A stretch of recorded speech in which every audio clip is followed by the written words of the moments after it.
Thank you so much for joining today, and thank you so much to the Regional Business Center for having me. I'm very excited to share my knowledge about LinkedIn today. It is something I'm very passionate about, and I'm going to share a little bit more about how LinkedIn was very, very crucial to Barloom's start. So yeah, a little bit about us real quick is we have a number of clients across, a number of industries. So I've seen, LinkedIn work for us as a marketing agency. And, we have clients in the mining sector. We have a cafe. We have, so many businesses that we work with that, LinkedIn really, really does benefit. So today I'm planning on covering what LinkedIn has done for me and my business in particular, why you should be on LinkedIn, and then we're going to cover LinkedIn for personal and business because it's very important that you're showing up on both equally, and then actionable steps and best practices to get started. So Barloom, start with LinkedIn. So back in about 2023, I had, decided to start pursuing freelancing.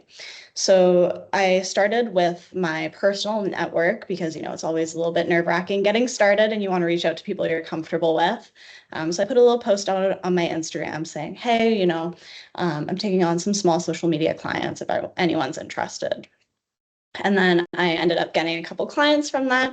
So I gave myself a couple months to kind of get used to that because I was still working a full-time corporate marketing job. So I wanted to make sure I was finding the balance and being very intentional with how I would end up growing my freelancing business.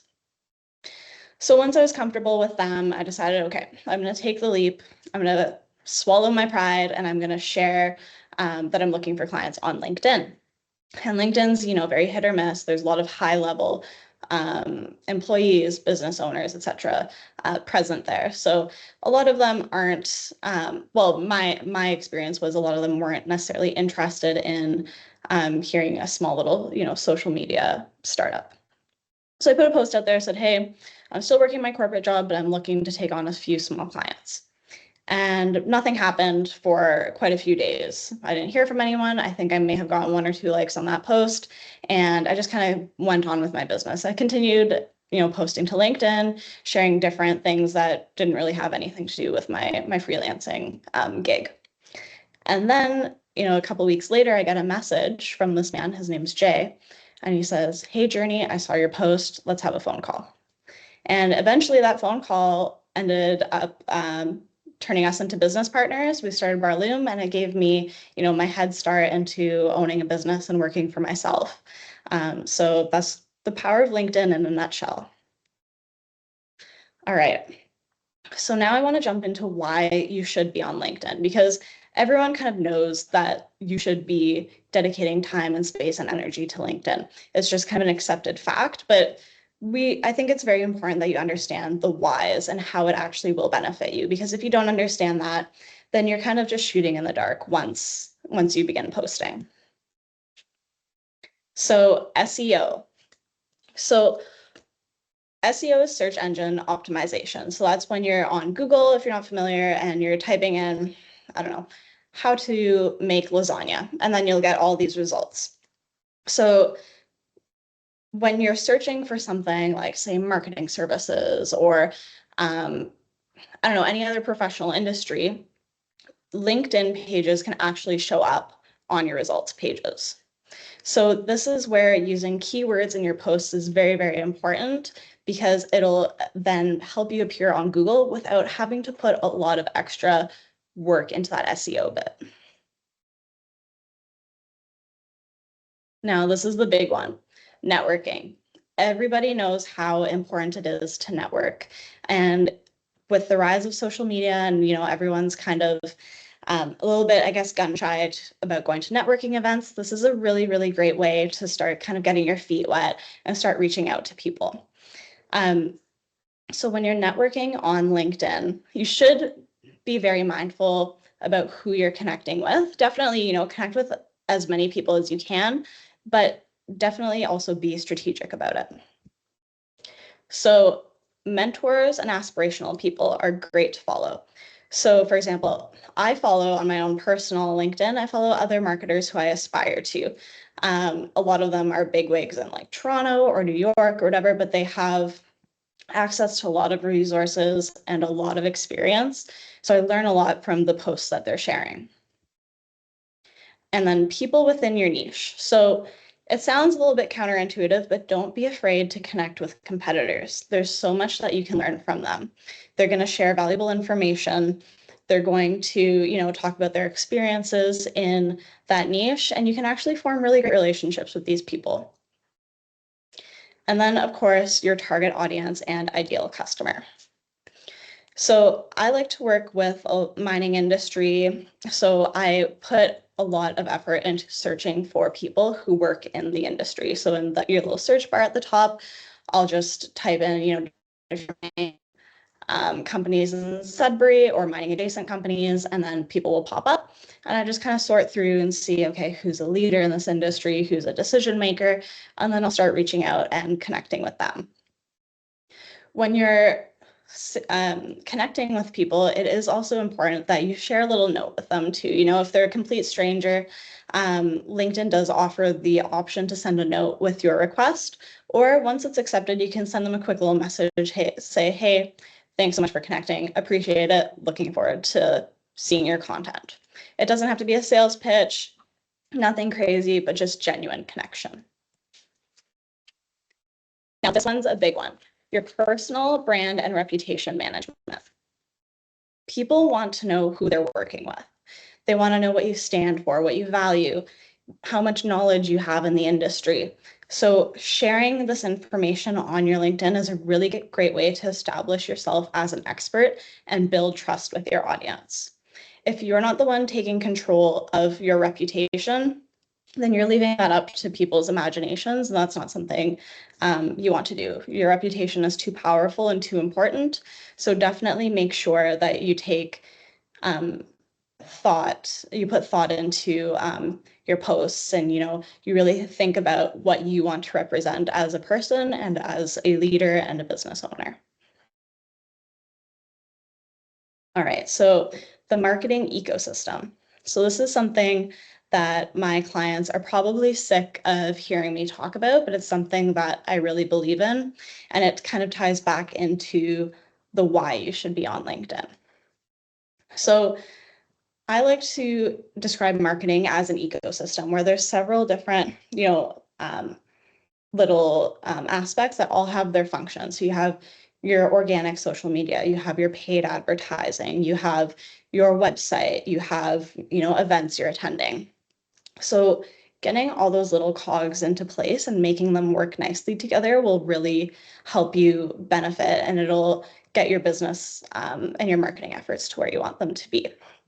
And a lot of people are scared of putting their own personal brand out there because they like to kind of say, well, I'm the business. And, they kind of choose to, I don't want to say hide behind their business, but they use that as their personal social media. But it's very important that, again, as a leader and as an owner, you're putting yourself out there and you're using your own personal accounts to your advantage as well. So again, like any other ecosystem, the marketing ecosystem requires that everything works together nicely.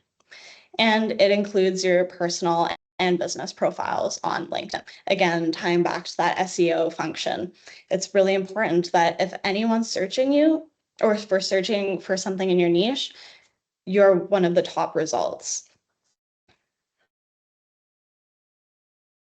All right, so now we're going to get into LinkedIn for personal and business. So we're going to talk about optimizing your pages, content to post, and just some things to essentially be aware of while you're creating your accounts. So we're starting off with personal.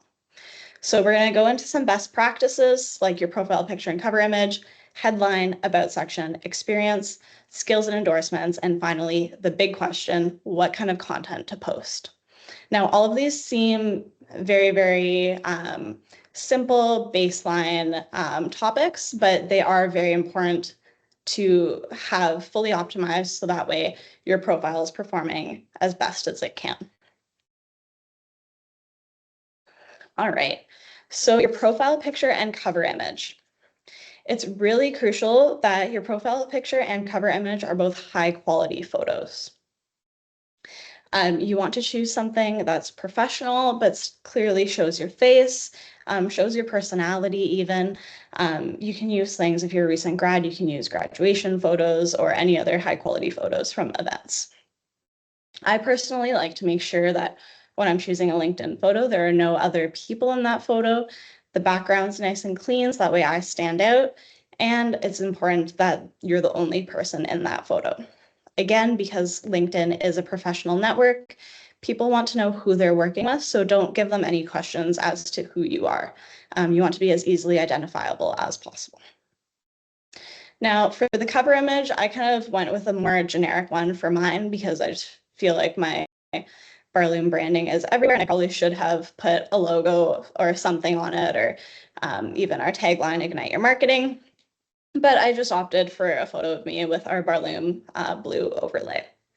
Now, some people choose to have kind of more of a plain cover image with, a couple quick sentences describing what they do. So if you're in the marketing sphere and you do graphic design, you can have something designer, creator, something like that. Anything that just, again, furthers your brand and really reinforces who you are. Now, the headline. So this one is very, very important, and a lot of people like to get a little bit too creative with it. So your headline is what people see when you're engaging with other content, when you're posting your own content, when you are reaching out to connect with people, anything. It's the one thing they see right below your name, as I have in my photo there.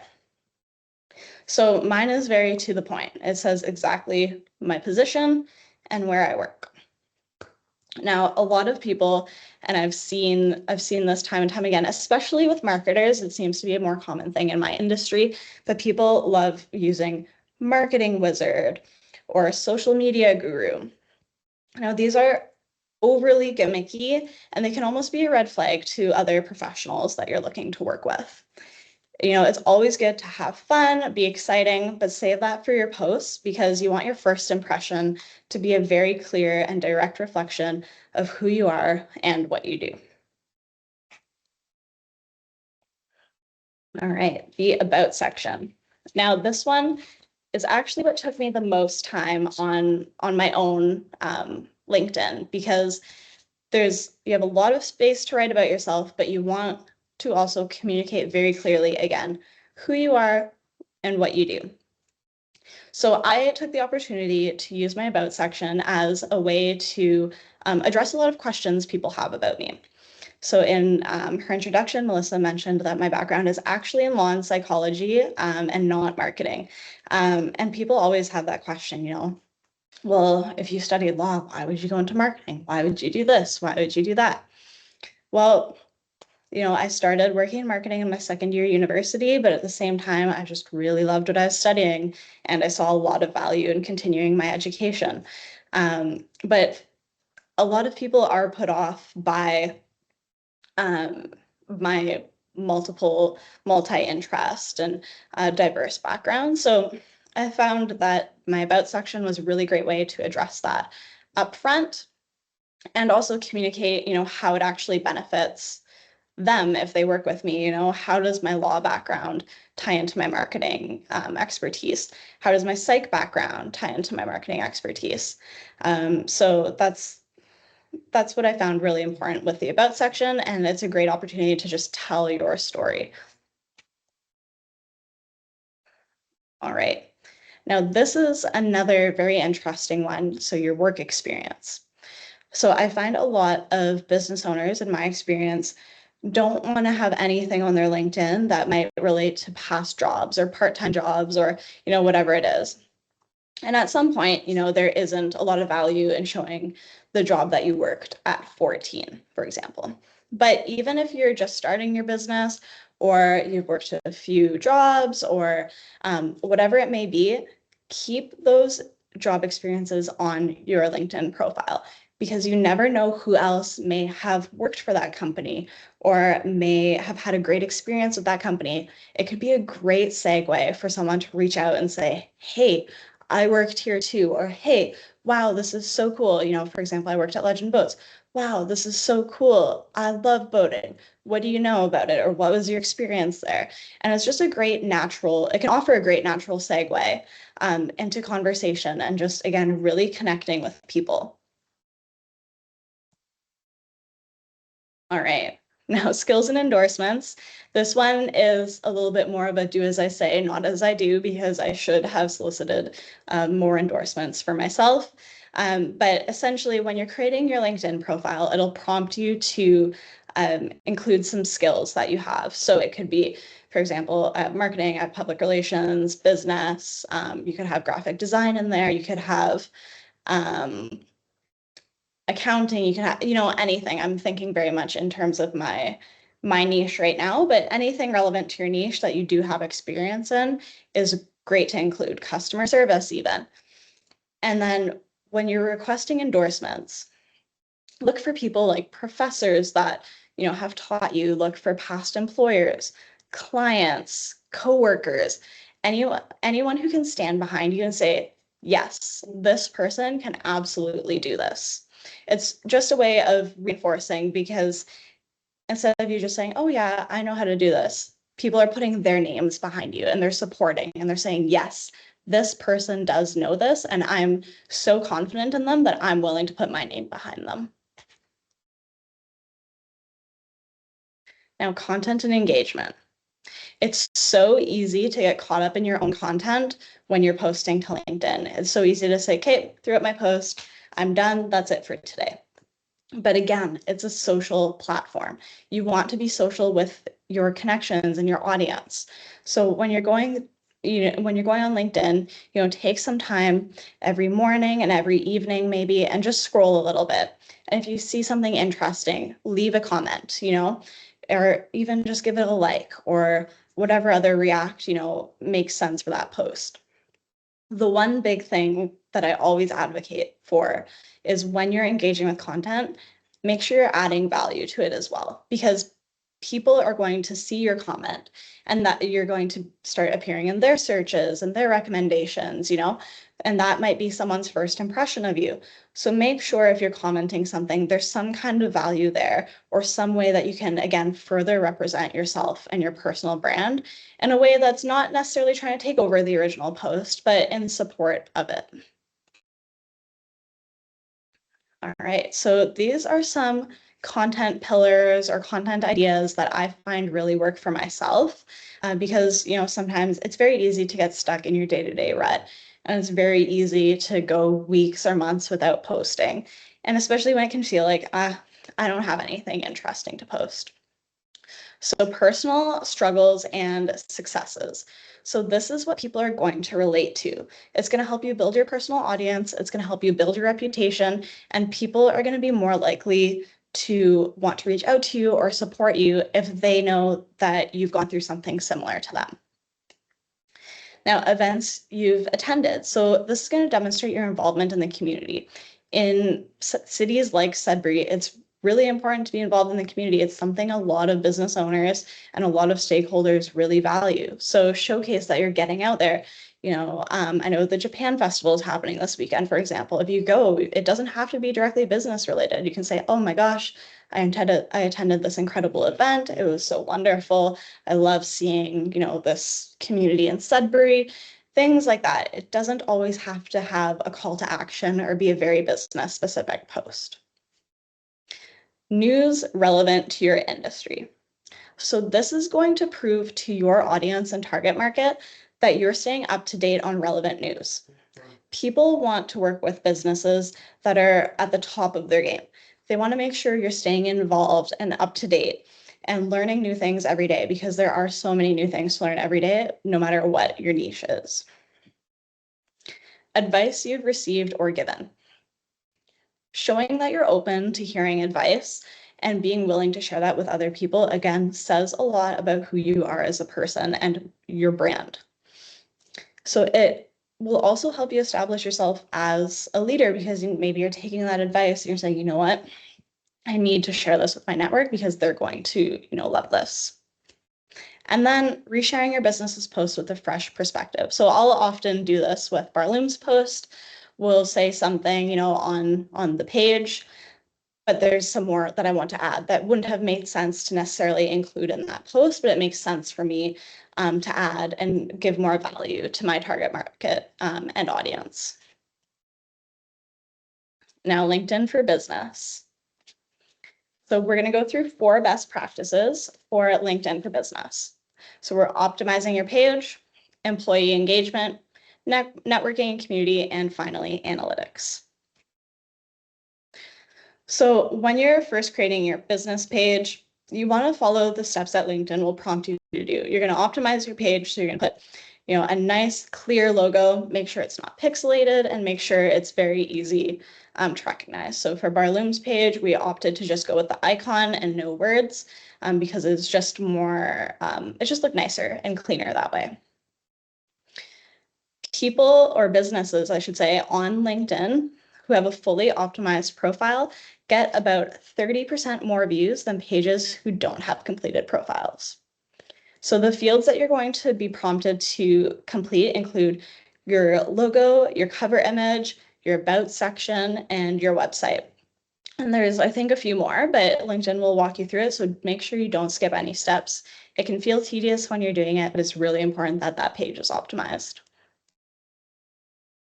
All right, employee engagement. Now, sometimes employees are a little bit shy to show themselves on social media. It's not for everyone, and I completely understand that. But if you can gently encourage employees to even start reposting posts or sharing a couple little words about, if I'm posting something for Barloom about SEO, maybe I'll encourage my colleague Ella to share some information that she might have on it, or design, or whatever it is. We've been really trying to get the rest of our team involved in some behind the scenes videos or some employee intro videos because I personally don't want the Barloom brand to be too heavily focused on me, but I am the one that's the most comfortable in front of the camera, and that will oftentimes happen. But we can take baby steps as long as you're not pressuring anyone, just, kind of encourage them in small ways. And eventually people may or may not build up the confidence to show up in that way. Networking and community. So on your business page, there will be a little section that says manage your following. So you can go on there and find accounts in your niche or accounts that you're interested in or aspire to and follow them from your business. Now, businesses can only follow other businesses on LinkedIn, but you can still comment on their posts, you can still reshare them, and you can still, facilitate and create that community with other businesses as well. Again, this will tie it back into your brand's reputation, and it's a really important piece because at the end of the day, again, LinkedIn is a social platform, so you can't, share posts and expect people to react to them, but then not be reciprocating on the other side as well. Now, analytics. I live and breathe analytics for myself and all of our clients. So LinkedIn actually offers analytics right on the site. You'll be able to see it from your business profile. Now, I recommend setting aside maybe time every month, I would say, is all you need to look at your analytics.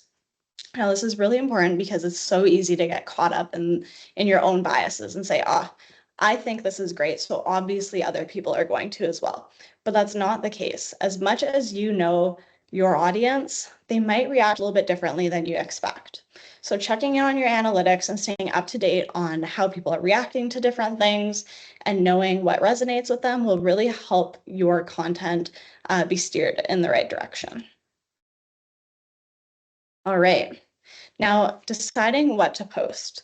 It's a little bit different on the business side than on the personal side because you do want to provide value to your target market and potential clients. So the first step I always recommend, and I recently did this exercise with a client and she loved it, is thinking about your primary and secondary audiences. So your primary audience is essentially who is buying from you the most often, and your secondary audience is maybe already engaging with your post, but they aspire to become your primary audience. So the exercise that I do is think about your audiences as a fake person.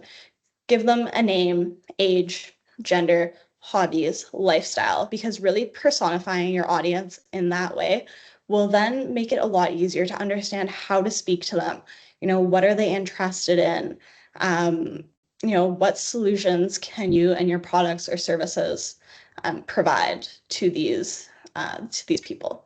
So before you post anything, definitely take some time. Doesn't even have to be that long, 30 minutes maybe, to really personify your audiences. Now, some content pillars. So these are going to look a little bit different from the ones on your personal account based on who you determine your target audience to be.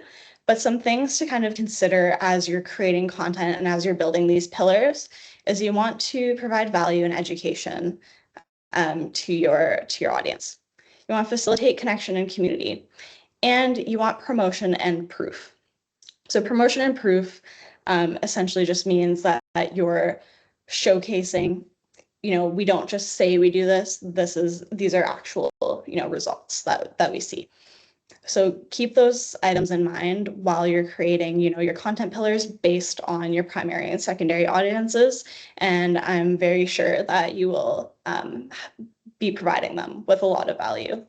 And these three content pillars, so to speak, don't have to be outright. You don't have to say, okay, today we're educating you on this, or today we're facilitating connection and community this way. They can be subtle subtopics, but just, again, things to keep at the top of your mind. And just some final thoughts. It's important to start somewhere. You might not know how to show up initially. It can be intimidating. It's hard to put yourself out there and not know how you're going to be received, but don't be the one to tell yourself no. Start somewhere and just show up. Your posts don't have to be perfect. Most posts aren't. I'm still learning every single day what works and what doesn't. I will share some posts that get 30 plus engagements, and then I'll share some posts that maybe get 2 likes. So I'm still learning what my own personal audience is looking for and what they particularly enjoy, and it's just going to be a constant learning experience. Don't be embarrassed if your post doesn't even get any engagements. I still have some that don't get any. It happens, and it's the nature of social media. Just keep showing up in whatever capacity you can. Decide what's a manageable pace for you. So if you want to start and you want to dedicate some time to this, maybe you're setting aside an hour a month to say, okay, this month, this is what I'm going to focus on my personal LinkedIn, and this is what I'm going to focus on the business side. And as you slowly start building these habits, it's just going to become second nature to start doing that. And then you're going to get to the point where you're going to be more confident. And in between, you're going to say, oh, this will be great for my personal LinkedIn, or, oh, this will be great for the business LinkedIn. And you'll start posting more frequently. But just having a starting point is what's the most important. Thank you very much. That's all I have for today. Thank you very much, Jurnee. So I encourage everybody to start typing your questions in the chat. So before I see any come in, I do have a question. I had somebody recently ask me if they don't do B2B marketing, right, or they don't sell to other businesses, they sell directly to consumers. Why is it important to still have a LinkedIn profile and to be active on LinkedIn? Yeah, that's a great question. That's one that I do hear often as well. And that ties back into my marketing ecosystem, right? So it's so important to have, your little cogs all in place. And even if you're not, dedicating a lot of time or a lot of posting efforts to LinkedIn, a post here and there will, again, help boost your relevance. It'll help boost your social proof. It's just showing up and, again, establishing your personal brand. Maybe you are selling to consumers, but maybe your consumers want to know who they're buying from. So if they're going to Google your name, your LinkedIn's going to show up. So they want to know, what local events you support. They might want to know what other businesses you support. So it's just really important, again, that brand reputation management for yourself, your personal brand is huge. Yeah, great point. We actually have one question that came in. I am curious about the difference between the free version and pro version and if it makes a big difference on views and connections. Yeah, I am vehemently anti-pro version of LinkedIn. They're always going to try selling you the benefits and everything. But as long as you're putting in the active effort to post and share on LinkedIn, you're going to see those results. The paid version is going to it'll allow you to be a little bit more, I don't want to say lazy, but lazy in your posting efforts. So again, I'm always pro focusing on the organic first. And then once your organic page is to where you want it to be, you can absolutely start exploring that, but build those habits first. Good. We also have one more question here from Kara. My question is in the content engagement section. You suggest mentioning our struggles and successes. Can you share an example of a struggle I would mention? Yeah, for sure. So it can be, something. It depends, if you're working a corporate job, you obviously don't want to be bashing your employer, and you obviously, don't want to be offending any clients. You have to be very mindful in those struggles.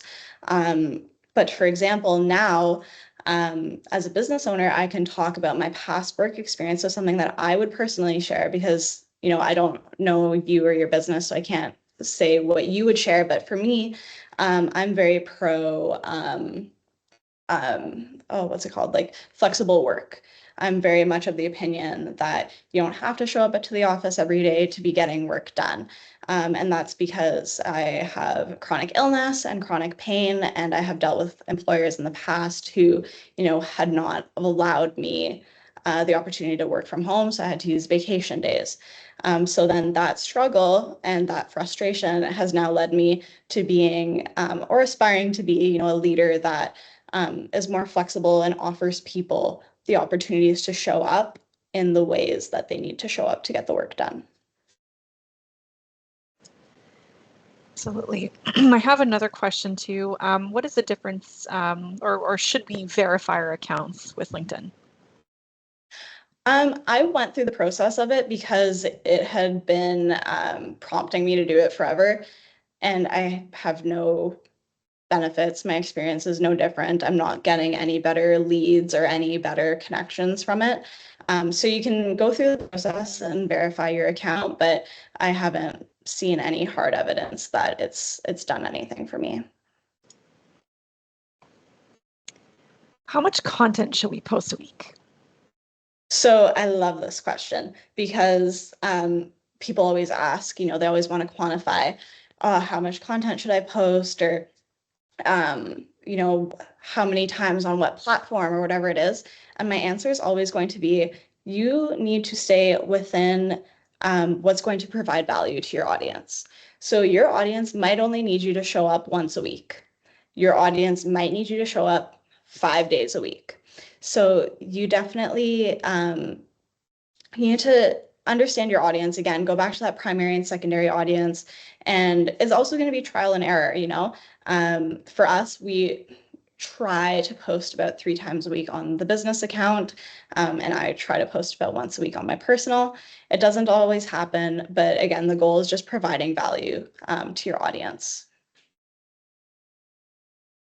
Sorry, I feel like I'm losing my voice here. We have one comment from Celine, which I think is funny. Thank you for sharing, Celine. Make sure to know the difference between sharing your personal news versus sharing private news. Your network loves to hear about little Timmy's baseball team win, but keep your seriously private medical information offline. Yes, and I've been a big advocate for that. Because it was funny. So I did a presentation with Cambrian College um, the past 2 years, and I went back and was chatting with my professor, and he had no idea that I had gotten married in the time since I've graduated. He had no idea about my personal life because I very intentionally keep that off LinkedIn because it's just not relevant. Perfect. Okay, well, I don't see any more questions come in. Is there a way for people to reach you in case they want to know more or they're interested in any of your services? Yeah, absolutely. You can connect with me on LinkedIn. That's always one of the best ways. Or you can email me at jurnee@barloom.ca. But I'm always online in some capacity, so you'll get a hold of me. Funny story, actually. I think we connected on LinkedIn for this webinar. Yeah, yeah, we did. Perfect. Thanks for sharing. I see Rafi shared Jurnee's LinkedIn page, so thank you for that. But thank you everybody for attending our webinar. We hope to see you at the next one, and visit our website if you do want to watch this again or share this video.